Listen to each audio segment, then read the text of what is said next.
Hi folks, Paul here, and welcome to part 3 of our primitive pottery series. In this episode we're going to be having a look at firing the pots we made in the previous video and some other bits and pieces I've made in between now and then. We're going to go through the whole process from making the fire all the way through to firing our pots and then taking them out and testing them to see that the firing process has been a success. So stay tuned and we'll get stuck in. So before we get started, I just thought I'd give you a quick look at the items we're going to be firing today. A couple of these should be familiar to you if you've watched episode 2 of our series. This pot here and this one over here are the ones we made in our previous episode, and if you haven't seen that then I suggest you go back and check it out. We go over how we make these different styles of pots and we produce those two in the actual video.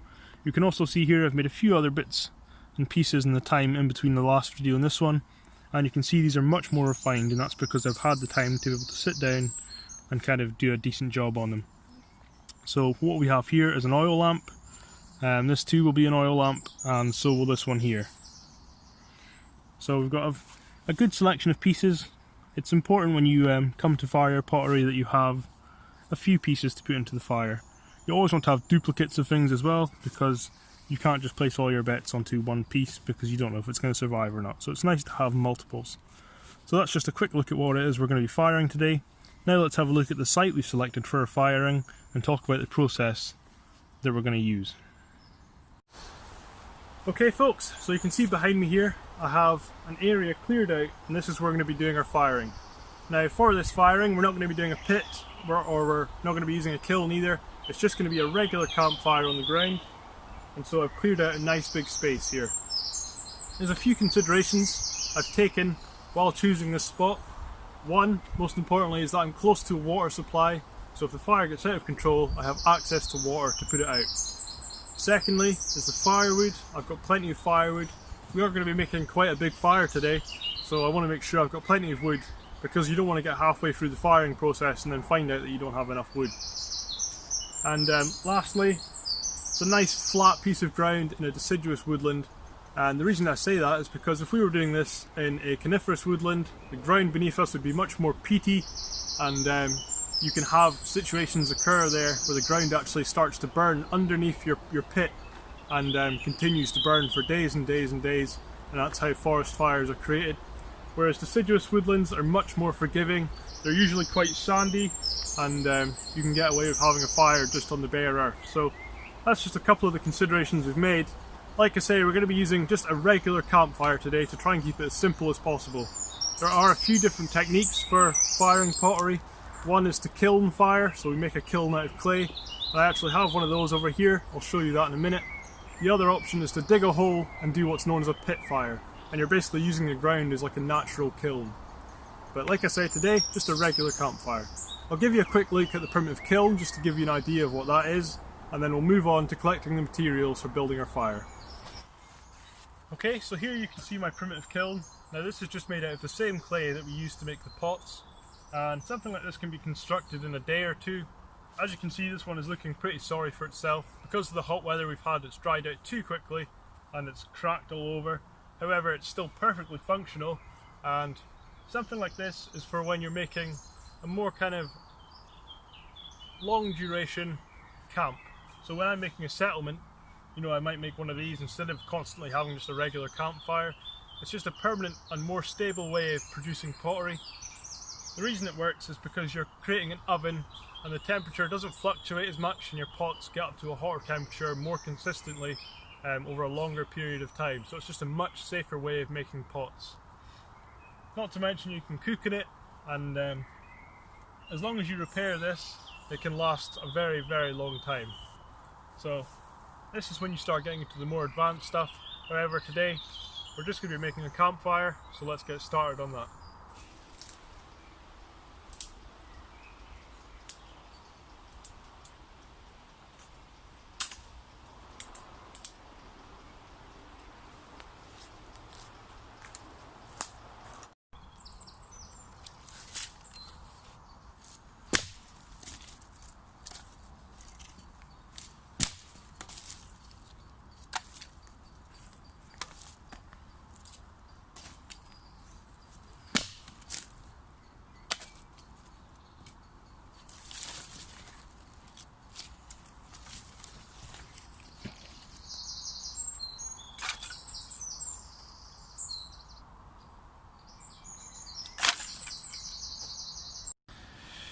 Okay, so you can see we've got our material for our fire ready to go. We have our tinder bundle here, then we have our small sticks, our medium sticks, and then moving up to our larger pieces. Now, we're limited to our size of material here because we're using primitive techniques, and I can only snap it using, my hands or my feet. So just bear that in mind if you're using primitive techniques. If you're using modern materials, so a saw, you can make bigger materials and you won't need to use as much small stuff. But again, this isn't going to be an in-depth fire making video. If you don't know how to safely make a fire, then I suggest you go and look up a video or just do some research on how to do that safely before even attempting this anywhere. Fire making is one of the things that you really need to learn how to do safely, and so it's worth taking the time to learn about. I'll make a video myself in sometime in the near future. However, that's not for today. So you can see we've got our materials ready. All we need to do now is light the fire, and I'm going to show you the technique we're going to use for doing that next. Okay folks, so to light the fire, sticking to our primitive techniques, what we're going to use is some iron pyrite and some flint. Now in here, this is my fire kit. I keep my materials for fire lighting, and there's loads of different methods we could be using today. We could be using hand drill or bow drill or any other number of friction fire techniques. There's lots of them out there. However, today we're going to be using this, which is a piece of iron pyrites. It's a natural piece of iron. This comes out the ground and you can find it along coastlines. And all we have to do is strike this with a piece of flint, and what will happen is we'll produce a very, very dull spark. Now to catch that spark we need a really, really fine material, and the material we use for that is the trauma layer, which comes from a horseshoe fungus, which is called Fomus fomentarius. And we then process that to produce really nice fine fibres that will catch the very, very dull spark that we produce using this technique. And then from there we can put an ember into a bundle of grass and blow it to flame. So I've done a video on this in the past, so I'm not going to get too in depth on it. I'll put a link to that in the description of this video. So this is the technique we're going to be using. Let's go and see if we can produce a fire and start firing our pottery.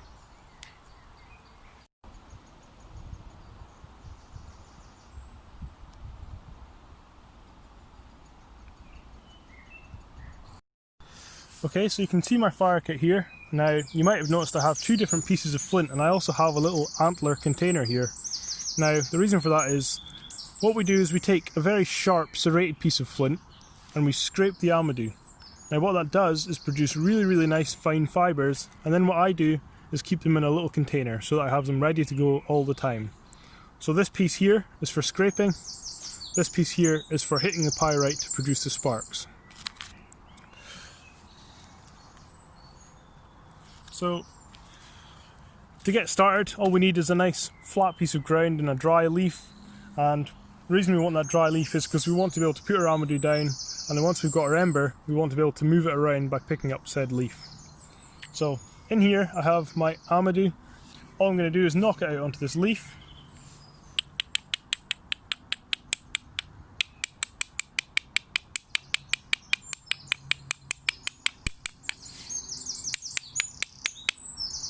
And you can see the kind of fibres we're talking about here, very, very fine, almost like cotton wool. And like I say, this comes from a fungus, Fomus fomentarius.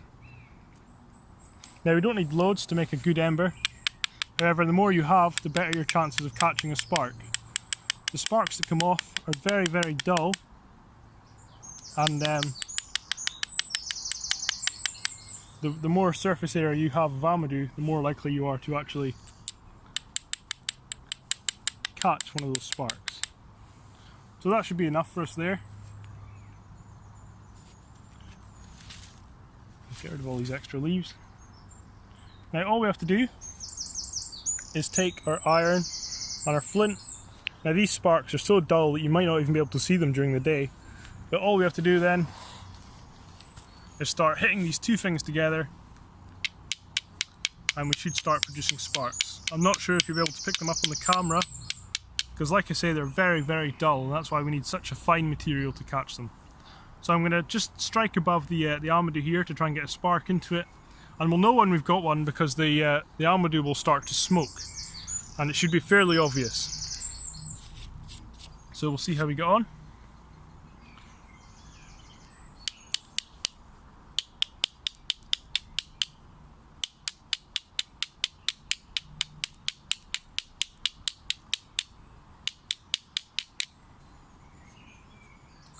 Okay, so you can see we've caught an ember there, just there, and you can tell by the smoke. So all we need to do now is just encourage it by giving it plenty of fuel and plenty of air. Now, one of the things about this technique is you really can't rush it. It takes as long as it will take. You can speed it along by gently putting air into the ember and by making sure it has plenty of fuel. All we have to do now is just wait until this gets big enough to transfer into our dry grass so that we can blow it to flame. It's important you don't smother it at this stage, just kind of gently caress it into a pile so there's air in there and there's plenty of fuel. Almadu burns very hot when it gets going as well, so it tends to take very well. And what you'll notice is the smoke here will start to kind of increase as the ember gets bigger and bigger and bigger, and then the outside will actually start to char as well.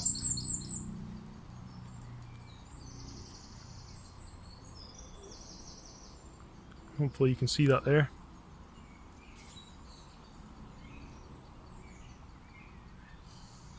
You can see the smoke steadily increasing, and when the outside goes black, that's when we know it's ready to use. So you can see the outside is starting to go black here, and you can see why we put it on this leaf, so that we can pick it up and we can move it around and manipulate it as we need to. So I'm just going to let this sit for a minute to kind of come together, and then I'll put it into my dry grass and I'll blow it to flame.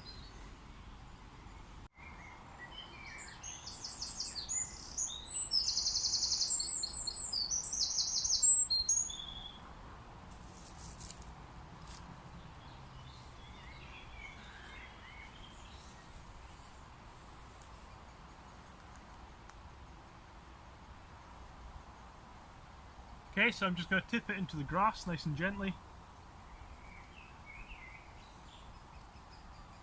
In it goes. And then gently cover it over and begin blowing to get it to go into flame.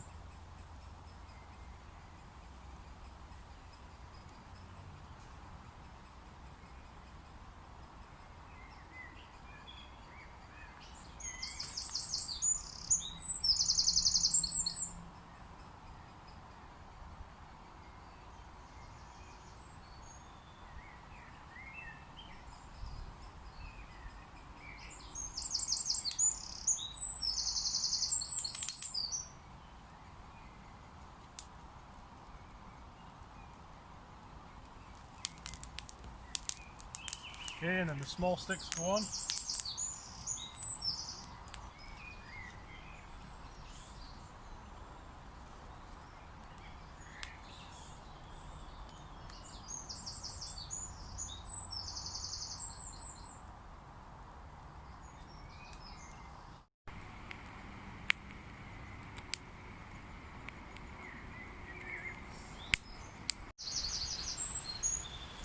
Okay, so at this point you may be wondering why we're making the fire first and why we haven't got the pottery in the middle of the fire yet.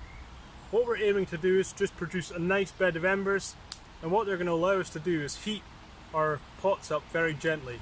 Now this whole process is about heating the pots up very gently, having them go very, very red hot, and then cooling them down very gently. It's a very, very gentle process. So having the embers instead of the flames to put the pots into to begin with just allows us to control that temperature rise a little bit more evenly, as opposed to having a fire straight away. So that's why we're doing it this way, and all we have to do now is just sit by the fire, relax and produce some embers, and then when it's ready I'll come back to you.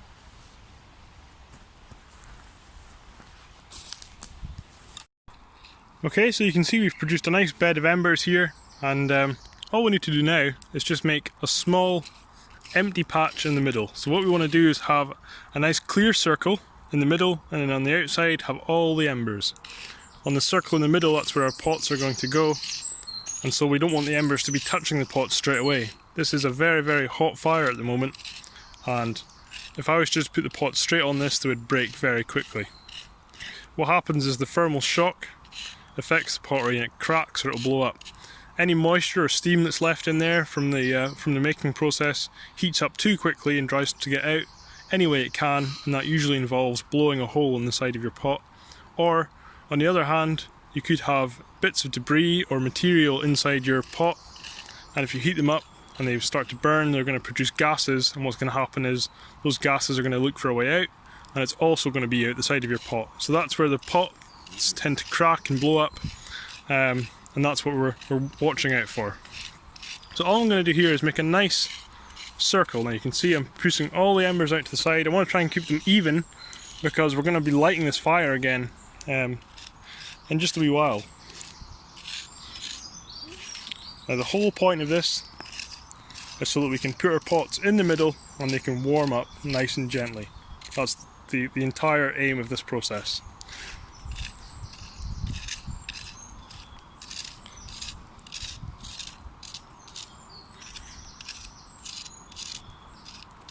Okay, so you can see we have a nice circle there. Probably still a wee bit warm yet, so I'll just push the embers out a wee bit further to compensate for that.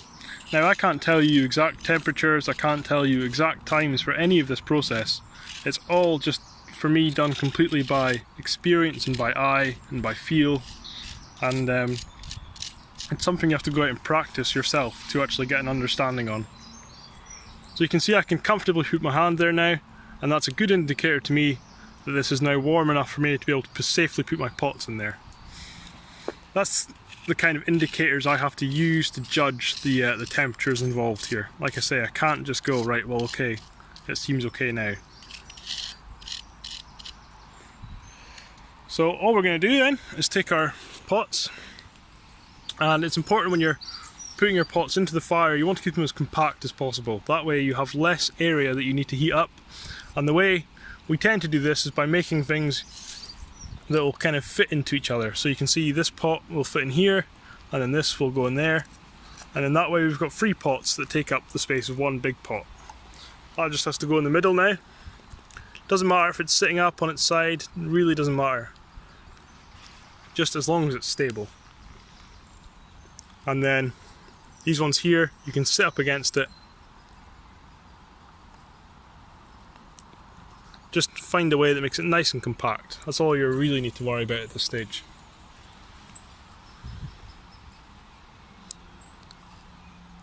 Okay, so this is the first step in our firing process. We have the embers on the outside and we have our pots in the middle. Now what's happening just now is the embers are heating up these pots very, very slowly. And as they begin to heat up, what we're going to do is we're going to push the embers in towards the pots. I'll let these sit here for maybe 10 minutes and then I'll come back to you and we'll start moving the embers in, and then I'll show you how to start the fire again in a gentle way so the pots don't heat up too quickly then either. Okay, so our pots have been in here for a while now, and it's at the stage now where I can begin to push these embers a wee bit closer and just begin to increase that heat ever so slightly.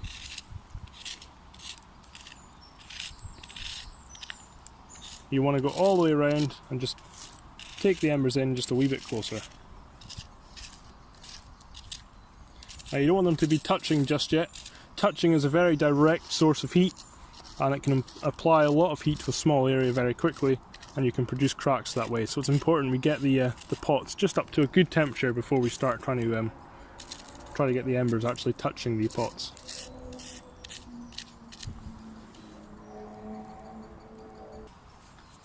Okay, so again, another 10 to 15 minutes has passed, and I'm just going to push these embers in even closer now, so we're pretty much touching at this point. Now this is where the pots are going to heat up really quickly, and once we get past this stage, things tend to warm up very, very fast. The next stage from here is pushing the embers in really tightly, and then after that it's going back to building a fire again.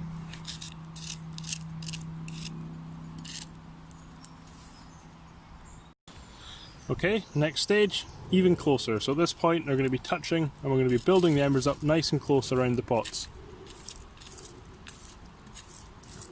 Now at this point we want to go and start collecting some fuel, because we're going to build the fire up again and the flames are going to engulf the pottery, and it's at that point we just start building the fire up like we normally would.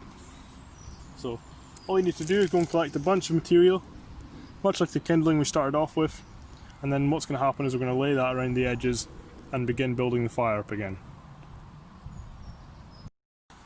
Okay, so you can see the fire start to establish itself again, just by its own accord. So we're just going to encourage that, we're going to push the embers in close. And now what we're going to start doing is giving it some more fuel so it can start really building up again. So try and do this as evenly as possible. Now you don't need lots of material for this. Just a couple of sticks all the way around should be enough to kind of get it going again. Just like this, so you want to kind of lay a circle around it. It's important you do everything on all sides, because you don't want to have one side that's being cooled by the wind, for instance. That would be this side at this situation, and one side where you've got a raging fire, because then you've got an extreme change of temperature, and it's those extreme changes that will cause cracks and pops.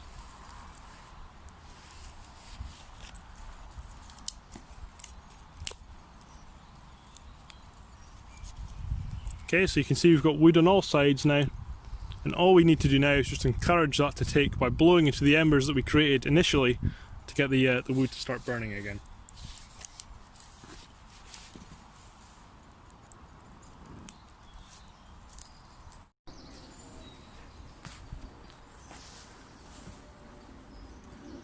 Okay, so you can see now the pots are completely engulfed in flames, and at this point it's just about steadily building up that fire.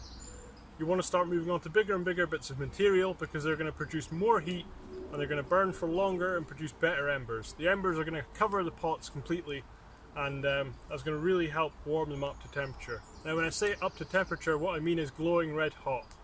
I can't give you an exact time frame for this process because it's entirely dependent on the material you're using, what woods you're using, on how much stuff you're firing, the weather conditions. So what I tend to do is just build up my fire and keep going until I see the pots glowing red. And if they're glowing red, that's a very good sign that you've got them up to temperature and that you can start cooling them down again from there. So what's going to happen now is I'm going to slowly build this fire up, and I'll share a few shots along the way, and hopefully we'll get some nice glowing pots.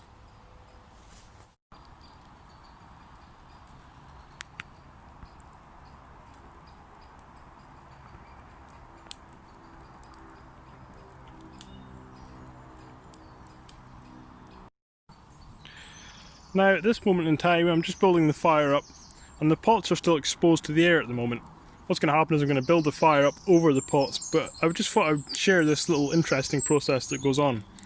What happens is the pot will actually suit up and it goes completely black, and at the end of the process, hopefully you'll be able to tell, but all that soot burns off and the clay reacts with the air, and I believe it's some sort of chemical reaction. I'm no expert at primitive pottery by any means, I dabble. I don't know if there's a name for this process, but you'll see the soot burn off, and what is left is the colours that the fire paints the clay, and typically that's a very red colour. It can be kind of pinks and oranges as well, depending on the clay you're using, but it's very interesting to see it go from this very, very black colour to a very, very different bright red colour, and it's a good indicator of the change happening. So just something to look out for. And if any of you guys know the name of that process, then please let us know in the comments below.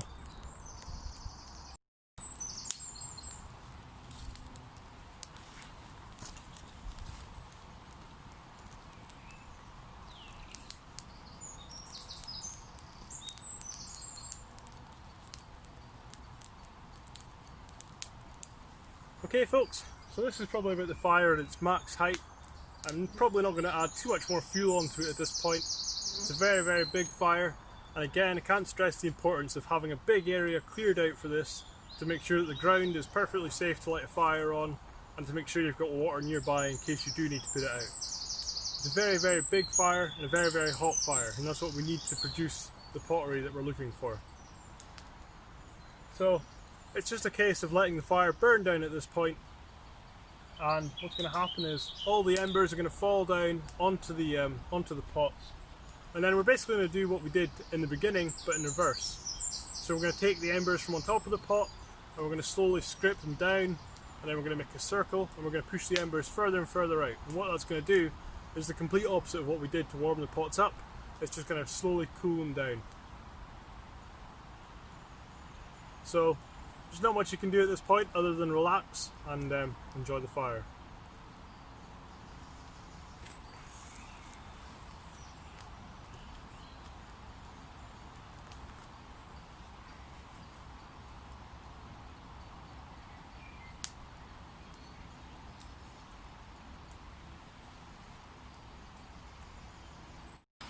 Okay folks, so you can see the embers are starting to build up now. The fire has died down significantly, and what we've got is a bed of really hot embers, glowing hot. And all I'm going to do is just encourage the embers into a pile on top of where the pots are. At first I figured I would just see if I could get a quick look in there to see the pots.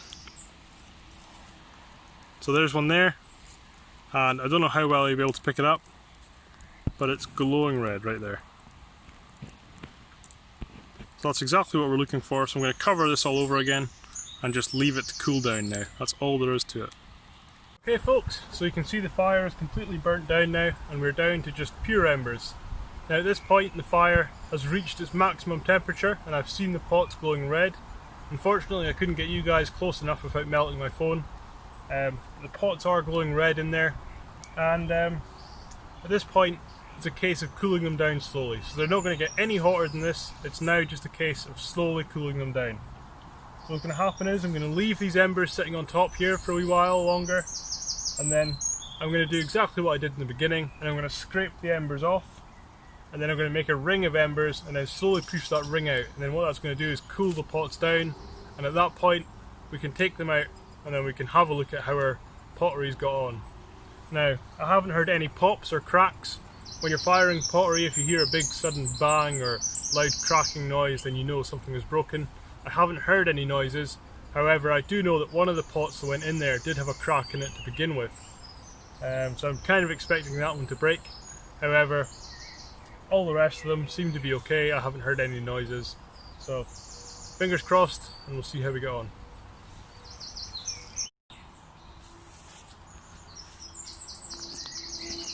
Okay folks, so I've let the embers burn down a little bit more, and this is the point at which we get to see our pots. We're going to start scraping off the embers and start making them into a circle so that we can begin to cool our pots down. So be very gentle at this stage, and all you have to do is, much like we did in the very beginning, just start moving the embers off from around the pots. The fire is still incredibly hot at this point, so be careful. And it's just about taking the embers away from the pots.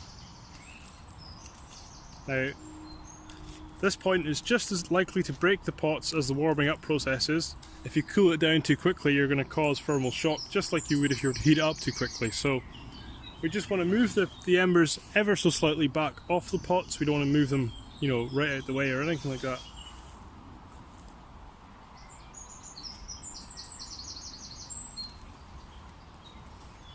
It's easy to be very excited at this point and want to pull the pots out very quickly. However, if you do that, then you can cause a lot of damage. So you can see I've made a bit of a ring around the pots here, and I'm going to let them sit here probably for another half an hour, just to cool off, and then we can pull them out a wee bit further after that.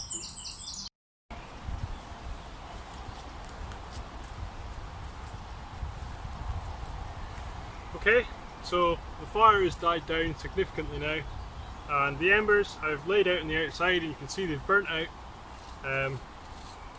Basically all just ash now. So what I'm going to do is I'm going to make a little opening here, just on this side. Now you can do this at any side, it doesn't matter. But what I'm going to do is just make a little opening, get rid of the embers, and essentially what I'm doing is I'm making a gate for these pots to leave the fire. So all I'm going to do is just push them towards the gate. Now at this point I'm still trying to cool them down slowly. Although the fire has died down, there's still a lot of heat here. So I'm just going to push them towards the edge of the fire, let them cool down, and then it'll be a case of slowly moving them further and further out to the point where they're out of the fire and they're cooling down, and then we can touch them.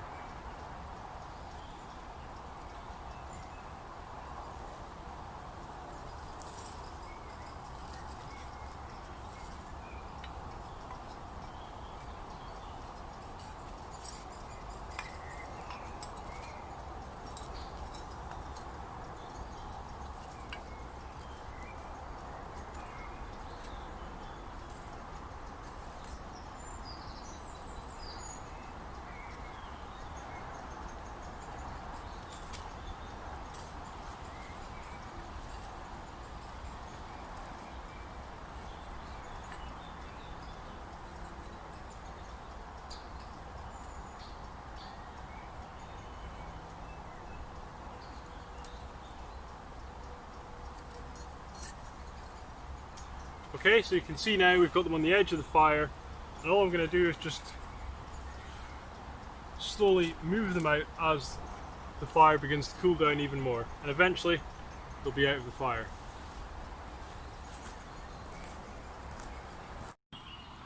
Okay, so I figured I'd give you guys a quick close-up of the pots, and as you can see we've got some really nice colours. So we've got that really deep red I was talking about there. This one's slightly more orange, and we've got some nice black lines in here as well. So overall came out really nice. I'm very happy, and can't wait to get them out and actually show you guys close up how they turned out. Okay, so I've just started pulling the pots out from the fire, and all I'm going to do is just move them out towards the edge. They're still next to the fire, so they're still getting some heat from here. Some heat is coming off of this, and they're still kind of being warmed by the fire. And I'll just slowly move them further and further away, and they'll cool down naturally. But now that they're out, we can have a closer look.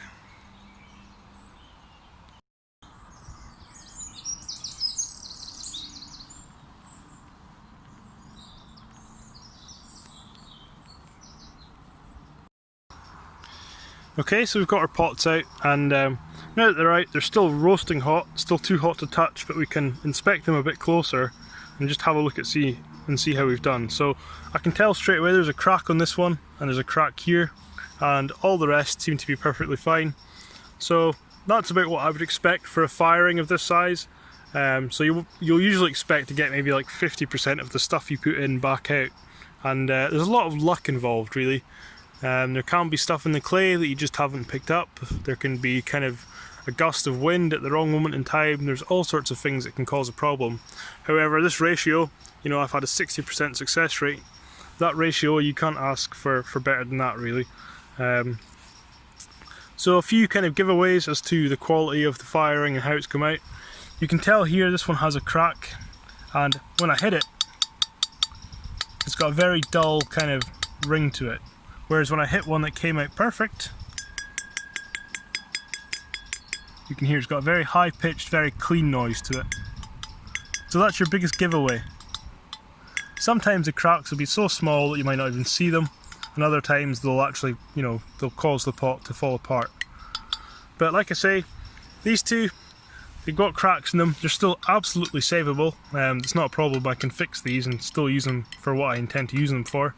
And these ones here all came out perfect. So overall, a very good success. I'm going to wait for them to cool down, and then I'll wash them off, and we can wrap up the episode there. So we've successfully fired our pots, and we've got them to cool down, and I can now handle them. And like I was saying earlier, 60% out of 100 is a very good success rate when it comes to pottery. You've got to remember that typically, you know, firing pottery would be done on a large scale, so you might have 5 of these just to make sure that one survives. And it's just a game of luck really. When it comes down to it, you can do your best to kind of make sure everything's perfect, but you just don't know what's going to happen. It is a lottery. But now comes my favourite part. We've got our pots out, they've cooled down, and all we have to do now is water test them. And water testing basically means taking the pots we've just fired, submerging them in water, and making sure that they don't fall apart. A good test to whether or not you've successfully fired a pot is to submerge it in water and see if it like falls apart basically. Fired clay will be able to resist water or even carry water. Unfired clay will just turn into a puddle of mud. So let's go and give these a wash and see how we got on. Okay, so I've got my pots here, and I've just taken them down to the little stream that runs alongside camp. And some of you guys might recognise this. This is actually the spot where we got the clay to make our pots. So it's really nice to have them come full circle and end up with a finished result. All I'm going to do is I'm going to pick them up, I'm going to submerge them in the water and just let them sit there for a bit and see how they do. Now, to give you an example of what happens to unfired clay, I've got this piece of clay here, and you'll see what happens when I put it in the water. It just starts to break apart. Yeah, you can see it kind of makes the water all cloudy and just falls apart very quickly. So if our pots have fired successfully, we should be able to submerge them in water and not have that happen. So we'll start out with this one first. This will also clean the pots up and give us a really nice look at the colours as well. There we go. So you may see bubbles coming out of your pot, and that's perfectly normal. That's just air replacing any holes that are in there, or water replacing any air holes that are in there, sorry. And that doesn't necessarily mean that your pot's flawed, that just means that there's a few little nooks and crannies in there where water can get in. However, if the clay's fired, it should be able to resist the water, and it shouldn't cause a problem for it.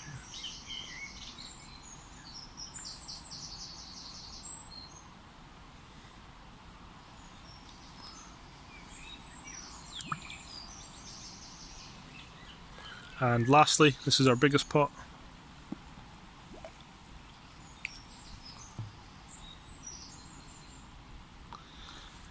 Okay, so I'm just going to leave them in there for maybe 10 to 20 minutes, come back and see how they're doing.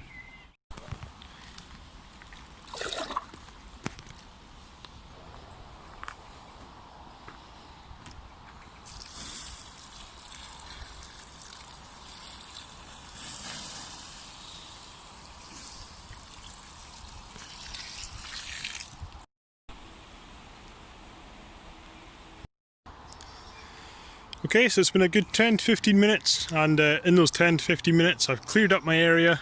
I've doused out the fire. I'm using a lot of water, and I've covered it back over so that it looks fairly normal. And it's always important to try and leave the area as clean as you can, just to make it nicer for other people to use. But anyway, it's been 10 or 15 minutes, so let's go and have a look and see how our pots are doing. Now essentially what we're looking for are the pots still to be in one piece and still to be fairly solid, and hopefully they'll even be able to hold water as well.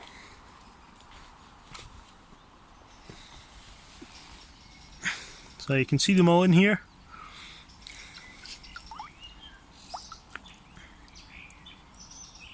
It's looking very good.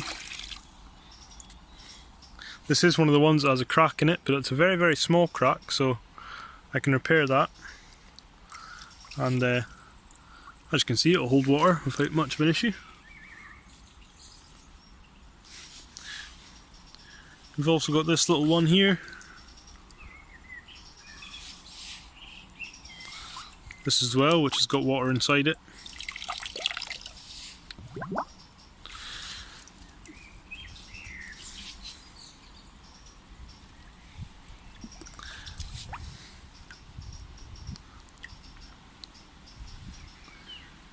And lastly, this one here. So they all came out really well. They're all still very solid, so the water hasn't weakened them at all, and that's kind of as good as we can ask for, really. So now that we've done that, I'll take you up to the camp again and we can summarise and call it an episode. So that's going to do it for this episode. I hope you've enjoyed. If you have any comments or questions, please leave them down below. And we will be doing a follow-up to this episode where we actually take a look at some items we've made and actually utilise them in a primitive living situation. So we'll have a look at boiling water in a bowl, making some lamps, all that sort of stuff. So don't forget to subscribe if you want to catch up with that series or any of the rest of the primitive videos I do here. And thanks for watching this episode. I'll see you again soon.